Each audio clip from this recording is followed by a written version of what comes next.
안녕하세요. 오늘은 실과 시간입니다. 새로운 단원을 시작하도록 할 건데요. 바로 4단원입니다. 우리는 교과서 72쪽을 펴시면 되겠습니다. 교과서 72쪽을 펴고 우리 혹시 프린트를 학교에서 받았다면 프린트를, 못 받았다면 배움 공책을 준비해 봅시다. 자, 우리 화면에서 볼 수 있는 거를 보기 전에 우리 교과서 72쪽에 뭐라고 제목이 쓰여 있나요?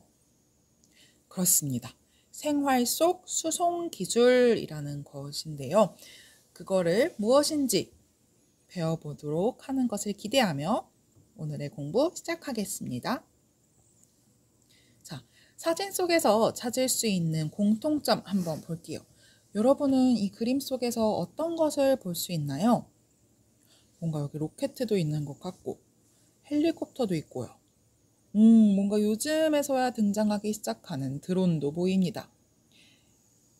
비행기도 보이고요. 자동차, 트럭, 자전거, 오토바이, 배, 화물선 등등 다양한 것들이 보이네요. 여러분은 여기서 어떤 공통점을 발견할 수 있나요? 여기서 이 주제는 모 발달로 변화한 우리의 생활을 담고 있는데요. 지금 이러한 그림들이 발달했기 때문에 우리는 생활이 변화했다는 것을 예측해 볼 수 있죠. 이러한 것들, 지금 로켓, 헬리콥터, 드론, 배, 자동차, 자전거 이런 거를 무엇이라고 할까요? 바로 수송수단이라고 합니다. 우리 오늘부터는 이 수송수단에 대해서 실과 시간을 길게 배우도록 할 건데요. 이것이 우리의 마지막 실과 단원이기도 하니까 끝까지 힘을 내서 배워보도록 하겠습니다. 자, 수송이란 무엇일까요? 수송이란 우리가 뭔가 옮기는 것인데 바로 다 같이 읽어보겠습니다. 사람이나 물건을 실어 옮기는 것입니다. 여러분 아마 프린트에 적어야 할 거예요. 프린트가 없다면 수송이란 이 뜻을 배운 공책에 작성해 주시면 됩니다. 수송이란 사람뿐만 아니라 물건을 실어 옮기는 것이라는 거 알겠죠? 선생님이 한 15초 드리도록 할게요.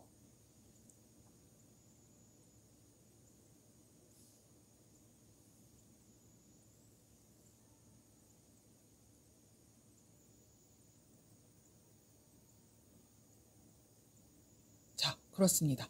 실어 옮기는 것을 수송이라 하는데 그렇다면 그 아래에 있는 이런 수송은 할 때 우리는 보통 아까 앞에 사진에서 본 것처럼 이런 수단들을 이용하죠. 그렇다면 이렇게 수송은 옮기는 것 자체를 이야기한다면 우리는 이 아래 것들을 무엇이라고 부를까요? 그것이 바로 이렇게 수송에 사용되는 기차, 자동차, 배, 비행기 등을 바로 우리는 수송수단이라고 부르기로 합니다. 여러분은 이제 배운 공책이나 프린트에 수송수단의 뜻을 적으면 됩니다. 이 또한 선생님이 15초 정도 드릴게요.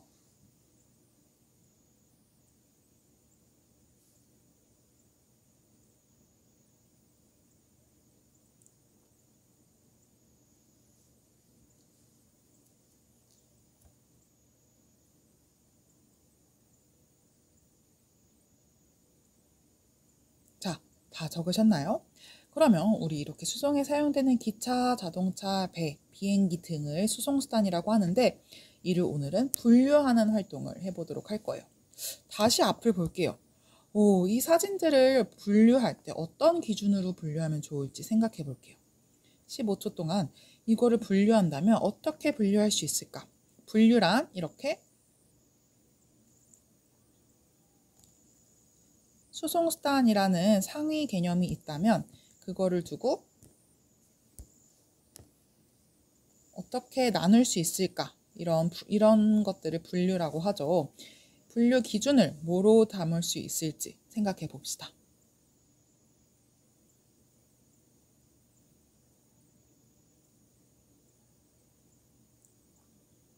어떻게 나누어 봤나요? 어떤 친구는 선생님 저는 한 명이 이용 가능하냐, 두 명이 이용 가능하냐, 또는 많은 사람들이 이용 가능하냐에 따라서 나누어 볼 수 있을 것 같아요.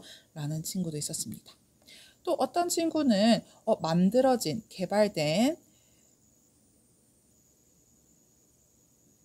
시기에 따라서 분류할 수 있을 것 같아요. 예를 들어서 60년대에 개발된, 예전에는 자전거만 있었겠죠. 예전에는 자전거로만 수송수단 또는 동물 같은 것으로만 이동을 했다면 어느 순간부터 기술이 발달되어서 몇십 년대에서 몇십 년대 사이에는 뭐가 만들어지고, 그리고 최근에는 드론 같은 게 최근에 만들어진 거죠. 그런 걸로 기준으로 분류해 볼 수 있을 것 같아요. 라는 의견도 들립니다. 여러분은 어떤 의견을 가졌는지 궁금하네요. 자, 오늘 그러나 우리가 분류할 기준은 바로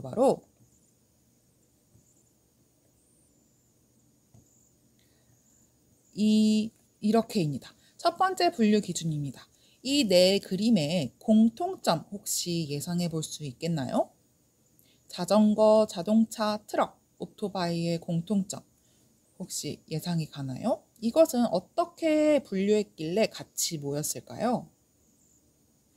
바로 땅에서, 육상에서 움직이죠. 그렇기 때문에 함께 분류되었습니다. 그렇기 때문에 우리는 종류를 육상 수동수단의 첫 번째입니다. 자, 여러분 학습지에 잠시만요. 배운 공생이에 적으시는 분들을 위해서 슬쩍 빠르게 보여줄게요. 학습지를. 자, 지금 수송수단이란까지 적었고요. 수송수단의 의미까지 적었죠. 우리 이제 이 종류 뭐에 따라 분류했을까요? 이용 위치에 따라서 분류했죠. 그거에 따라서 수송 장소에 따라서 분류를 했는데요. 우리 지금 첫 번째 육송 수송수단 배웠죠. 이제 예시 2개 적혀 있으니까 나머지 2칸을 여러분이 적으면 됩니다. 배운 공책에 적으시는 분은 이 표대로 그리시면 되고요. 잠시 영상을 멈춘 후에 프린트가 있다면 이곳에 바로 적으면 되겠죠. 자, 그래서 육상 수송수단에 지금 종류가 예시가 자동차, 자전거가 주어졌는데 나머지 2개도 적어봅시다. 15초 드리겠습니다.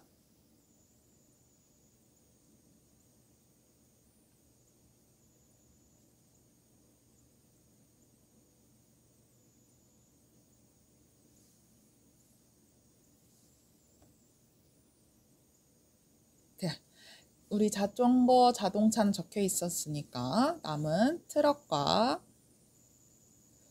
오토바이를 육상 수송수단에 적었으면 잘한 것입니다. 자, 다음은 이러한 것들은 무엇이라고 분류했을까요? 이름을 붙였을까요? 이 두 수송수단의 공통점은 무엇인가요? 그렇습니다. 바로 해상수송수단입니다. 해상수송수단의 예시에 얘는 뭔가 사람들이 타서 여행을 갈 때 쓸 수 있는 배죠. 그렇기 때문에 여객선, 우리 여행할 때 여객선이라고 적으면 되고요. 이 친구 같은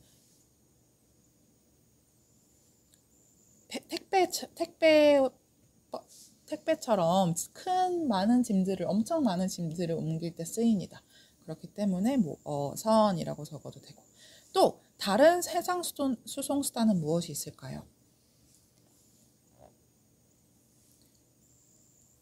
이거 같은 경우는 화물을 옮기기 때문에 화물선이라고 적으셔도 되고요. 선은 물고기를 잡는 배 있고, 또 잠수함이라고 들어봤죠. 네, 잠수함처럼 잠수함도 해상수송수단에 포함이 됩니다. 잠수함은 아예 물속에 들어가서 이동을 하죠. 두 번째 수송수단은 바로 해상수송수단이었습니다. 자, 그럼 마지막은 어딜까요? 지금 우리 땅도 해봤고, 육상수송수단 해봤고, 수상수송수단도 해봤습니다. 그렇다면 마지막은 바로 하늘이겠죠. 하늘에 있는 수송수단은 무엇이라 부를까요? 하늘 수송수단? 우주 수송수단? 뭘까요? 바로 이런 우선 하늘에 있는 거의 예시를 볼게요. 뭔가 하늘에 있을 만한 것들이죠. 이런 것들을 뭐라고 부를까요? 바로 항공우주수송수단이라고 합니다. 예전에는 항공수송수단이라고 분류하기도 했지만 오늘날에는 조금 더 우주로 가는 수송수단도 활발한 연구 속에 진행되기 때문에 항공우주수송수단이라고 분류됩니다. 각각의 이름을 알아볼게요. 이거는 로켓이겠죠? 사실 자세한 이름은 엄청 다양할 거예요. 뭐 나사 같은 미국 회사에서 만드는 뭐 다양한 이름들이 있겠죠. 나폴로선 이런 식으로. 이거 같은 경우는 얼마 전에 뉴스에도 드론인데 드론 1인 택시 이렇게 해서 나중에는 언젠가 사람이 드론을 통해서도 이동할 수 있지 않을까라는 기대감을 보이는 뉴스 기사가 얼마 전에 나온 기억이 있습니다. 이 세 번째 사진 같은 경우는 헬리콥터죠. 헬리콥터 이거는 여러분이 타본 친구들도 있을 텐데 바로 비행기입니다. 요즘은 코로나 때문에 많이 못 타죠. 제주도로 간다면 탈 수 있겠지만 말입니다. 이런 것들이 바로 항공우주수송수단이다 라고 정리해 볼 수 있겠네요. 자, 그러면 우리 지금까지 여기까지 학습지 채운 거 맞나요?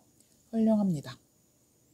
자, 다음은 두 번째로 알아볼 활동은요, 공부는요, 바로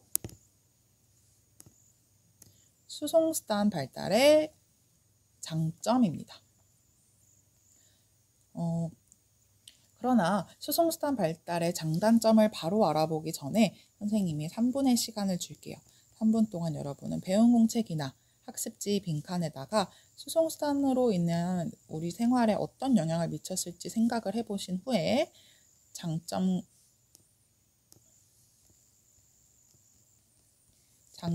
적어도 2개와 단점 2개를 생각해서 적어봅시다.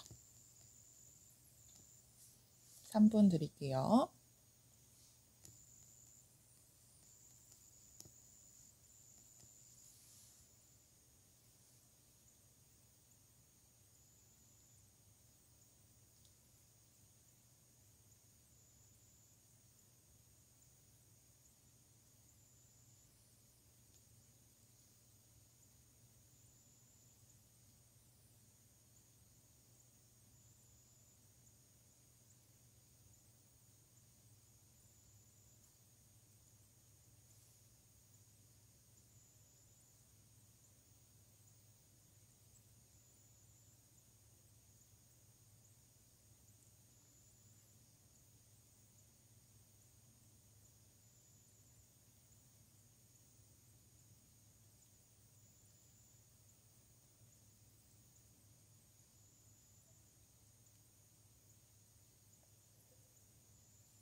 자, 모두 잘 생각해 보았나요? 어떤 장점과 단점을 생각했나요? 먼저 장점부터 바라봅시다. 만약에 내가 쓴 게 있다면 기뻐하시면 되고요. 없다면 그 옆에 덧붙여서 적어도 좋은 방법이겠죠? 첫 번째입니다. 활동 영역 확장입니다. 혹시 여러분 국어 시간에 허준 선생님이 과거 시험 보는 영상 봤나요? 거기 같은 경우는 조선시대 때는 과거 시험을 보려 한양에 가는 길도 몇 날 며칠이 걸렸어요. 그렇기 때문에 하루에 한양을 간다는 것 자체가 엄청난 일이었겠죠. 그러나 이제는 우리는 하루 만에 서울에서 강원도로 가는 것, 부산으로 가는 곳은 전혀 아니고 마음을 먹긴 해야 되지만 가능하죠. 그렇기 때문에 우리는 활동 영역이 확장되었다고 할 수 있겠습니다. 허준 선생님의 그런 과거 시험장으로 가던 여정과 비교해 보니까 한눈에 이해가 가죠. 동시에 비슷한 말인데요. 먼 곳도 편하게 이동할 수 있습니다. 선생님은 아직도 기억나. 선생님도 어린 시절에 친할머니 댁, 친할아버지 댁이 조금 멀리 있었어요. 그래서 잠시만요. 어디까지 얘기했었죠?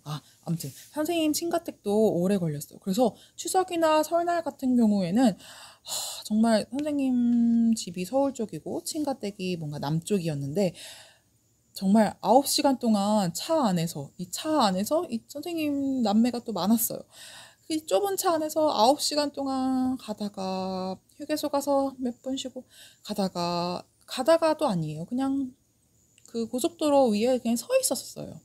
그러면서 편하게 이동하지 못했고 9시간이 당연히 9시간이 걸렸고 안 막히면 7시간. 평소에 안 막히면 그래도 한 6시간 만에 갔지만 그래도 평균 7시간이 걸려서 우리나라 남쪽까지 갔습니다. 그런데 오늘날은 어떤가요? 오늘날은 고속도로가 너무 잘 뚫리고 새로 만든 길도 많아져가지고 이제는 평균 한 4시간 정도면 자동차 고속도로로도 남쪽을 갈 수 있는 수송수단 장점이 발견된 것 같습니다. 이런 장점도 있네요. 자, 다음 장점입니다. 짧은 시간 안에 목적지까지 많은 물건을 운반할 수 있습니다. 자, 우리 택배 한번 생각해 볼까요? 우리는 부모님께 한번 여쭤보세요. 택배 시키면 일주일 후에 온다? 왜 이렇게 오래 걸려요? 하면서 불평불만이 많아요. 그런데 미국 같은 경우는 엄청 땅이 넓죠. 땅이 넓어서 일주일 정도는 기본으로 생각한다고 해요. 그만큼 우리는 수송수단이 발달했기 때문에 짧은 시간 안에 목적지까지 많은 물건을 운반할 수 있습니다. 택배는 땅에서 움직이는 것도 있지만 우리 이렇게 화물선 이 한 칸 한 칸이 사실 엄청 크거든요. 우리 집만 할 수도 있어요. 이 한 칸 한 칸을 많은 물건이죠. 많은 물건을 큰 배에다가 채워서 운반할 수도 있고요. 요즘은 코로나 때문에 비행기 여객선이 이동에 제한이 있었잖아요. 그래서 비행기가 이제 안 날아다닐 필요가 없나 했는데 오히려 얼마 전에 이제 그 항공회사에서 실적을 발표했는데 깜짝 놀랄 만큼 많은 실적이 발표된 거예요. 그래서 어떻게 이동하는 여행객들이 없었는데 많은 실적을 낼 수 있었을까 하고 보니까 생각보다 사람들이 비행기를 이용해서 또 택배를 보낸 경우가 많았던 거예요. 그런 것처럼 우리는 비행기, 배, 그리고 택배차 같은 거를 이용해서 짧은 시간 안에 목적지까지 많은 물건을 운반할 수 있게 된 시대에 살고 있습니다. 그리고 당연히 수송수단의 발달은 다른 지역을 여행할 수 있게끔 하는 장점도 있지요. 우리가 지금까지 이렇게 당연하게 누리고 있는 수송수단의 발달이 어떻게 보면 우리가 열심히 연구하고 기술을 개발한 결과일 수 있겠다라는 생각이 들죠. 그러나 모든 것에는 장점이 있다면 단점의 이면도 있지요. 아까 여러분이 잘 생각해 보았나요? 무엇이 있었나요? 그렇습니다. 바로 첫 번째, 바로 환경오염입니다. 오늘날 많은 개발이 이루어지는 방향은 다 환경오염을 막고자 하는 방향으로 일어나고 있어요. 특히 최근에 어떤 특정 회사에서 자동차 회사에서 뭐 전기를 이용한다거나 전기차를 개발한다거나 뭐 수소 우리 물이 이렇게 생겼는데요. 물 분자가 H2O라고 우리 물은 불러요. 그래서 H가 이렇게 두 개가 있어요. 이 H가 바로 수소인데 수소를 이용해서 가는 수소차 또는 전기를 이용해서 가는 전기차가 요즘 활발한 개발에 있어요. 그렇다면 지금 우리 보통 과거의 자동차는 어땠는데요? 했을 때는 바로 석유를 이용했었죠. 석유를 이용해서 보통 우리가 지금까지 자동차도 타고 비행기도 탔다면 요즘은 이 단점이 이 석유는 한정되어 있고 나중에 고갈되고 또한 석유가 이산화탄소를 만들어서 지구를 오염시키거든요. 그런 환경 오염을 막고자 전기차와 수소차도 열심히 개발하고 있습니다. 또 다른 단점은 무엇이 있을까요? 바로 교통사고입니다. 맞아요. 교통사고. 선생님 오늘 아침에도 버스와 자동차가 교통사고가 난 것을 보았는데요. 수송수단을 이용할 때는 언제나 안전에 유의해야 합니다. 안전벨트는 이제는 뒷좌석에서도 차야 하는 것 여러분도 잘 알고 있죠? 자동차는 물론이고 비행기에서도 기류가 세서 흔들릴 때는 당연히 자리에 앉아서 안전벨트를 매야 하고요. 부모님이 운전하신다면 부모님이 운전에 집중할 수 있게 도와드려야 하고 그리고 또 때로는 저녁에 뉴스를 보면은 대형 교통사고가 일어나서 안타까운 사망 소식이 들리기도 합니다. 이런 단점, 위험성도 있다는 거 알고 있어야 하겠습니다. 그렇기 때문에 우리는 이 단점을 보완하기 위해서 어떻게 해야 할까요? 아까 위험에 대해서는 안전한 수송수단을 만들어야겠죠. 최대한 안전한 수송수단을 만들기 위해 기술적으로도 노력해야겠고 법적으로도 어떻게 안전하게 할 수 있을지 생각해 봐야겠죠. 아까 기술적인 거는 요즘 자동차가 운전을 하다 갈 때 앞에 장애물이 이렇게 발견되면 스스로 이렇게 전파를 쏴서 알아차려서 멈추는 기술도 개발 중에 있고요. 또한 법적으로는 올해 시행된 학교 주변에서는 시속 30km 미만으로 달리세요 라는 법도 있고 또 안전벨트 뒷좌석에서 타세요 라는 뒷좌석 착용 의무도 이렇게 보완하고 있습니다. 또 환경오염에 대한 보완은 아까 이야기했듯이 친환경 에너지로서 전기차와 수소차가 개발 중에 있다고 합니다. 이 또한 근데 10년 후에는 어떤 방식으로 단점이 보완되고 있을지 궁금하지 않나요? 자, 태양광 에너지와 바이오 에너지가 친환경 에너지 중 또 하나의 예인데요. 왜냐하면 전기차는 사실 전기를 또 쓰긴 하잖아요. 그렇기 때문에 태양광 에너지 같은 경우는 이렇게 만들어질 수 있습니다. 바이오 에너지이기도 합니다. 자, 태양광 이것은 바이오 에너지입니다. 광합성을 했어요.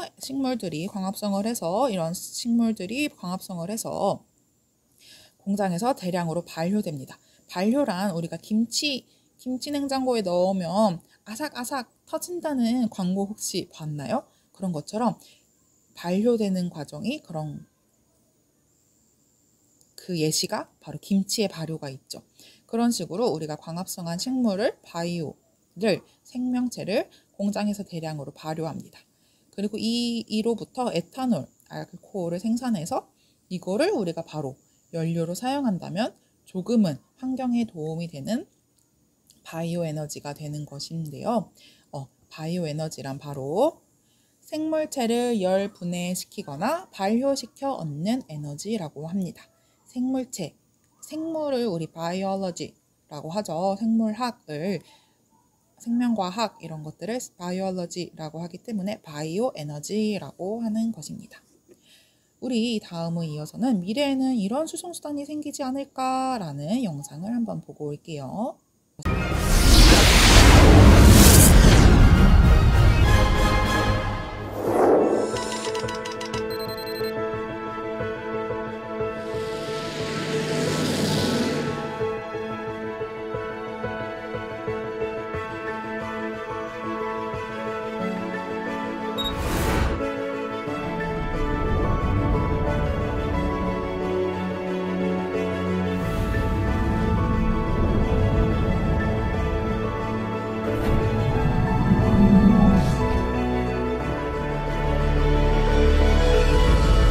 train bound for Seoul Station from Haeundae will be leaving momentarily. Please board the train.